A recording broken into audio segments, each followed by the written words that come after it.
Hey guys, so today I want to take a look at the new concept here for a edge-to-edge iPhone 6. So of course now we have the new iPhones for this year, iPhone 5s and the iPhone 5C, but they didn't bring a bigger display. But as you can see here on this concept, it will bring, or on this concept, it has a bigger display, and we've also been seeing some articles about this that next year it seems that Apple will make a bigger display, and I wouldn't be surprised if they do, because they seem to be doing that every 2 years or so, bumping up the display maybe to 4.5 inch, 4.3 inch display, 4.8 inch even. That would be kind of nice. Because I mean, as with the iPhone 4 and the 4S, they had the same kind of display size, and then the iPhone 5 came along and had a little bit bigger display, and the same goes there with the iPhone 5S. And I think that Apple also knows that people are buying phones with bigger displays and that they do like it, but Apple, they know that they can do things slow and still people will buy stuff. So this concept also has like a aluminum body and looks very, very thin here, which I don't think that the next generation iPhone is going to be this big or be this thin, because it looks just extreme. Doesn't even look like this phone has a home button, and now with the new the new iPhone 5s, that has like a fingerprint reader that they're calling Touch ID sensor, that you will be able to make payments used by having your thumb on the home button, and it will just read it and scan it.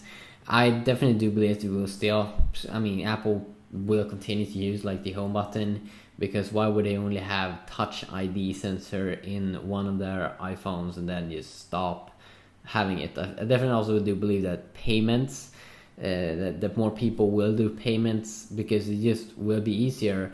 Many times you try to do a payment and you need your password, and still this will be sort of like a password. Of course it's your hand, but it will be an easier way to make payments into iTunes, and I think that it will work in the App Store, but I can't tell for sure because I haven't got my hands on the device, and I haven't watched the keynote at the moment, so I can't really tell.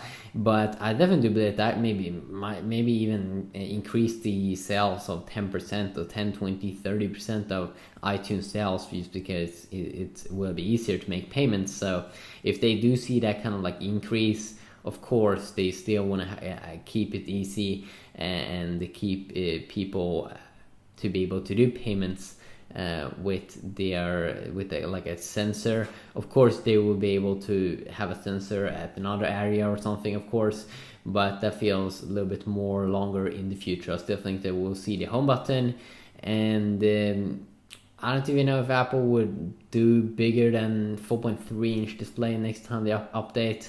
4.5 would maybe very likely. It feels that would be a good step, because Apple have been going from 3.5 and then they went to 4, and then of course with the bigger display they might want to increase the resolution on the display, and hopefully also that would make so they can stop in a way better battery life, because the iPhone will be bigger. But then of course they don't want to compromise the thickness too much of the device, and Apple doesn't really seem to have been doing that much in terms of battery life. This is something that I definitely want to see more in the future, because they try to do smaller batteries, so you will get a nicer experience, but a longer battery life.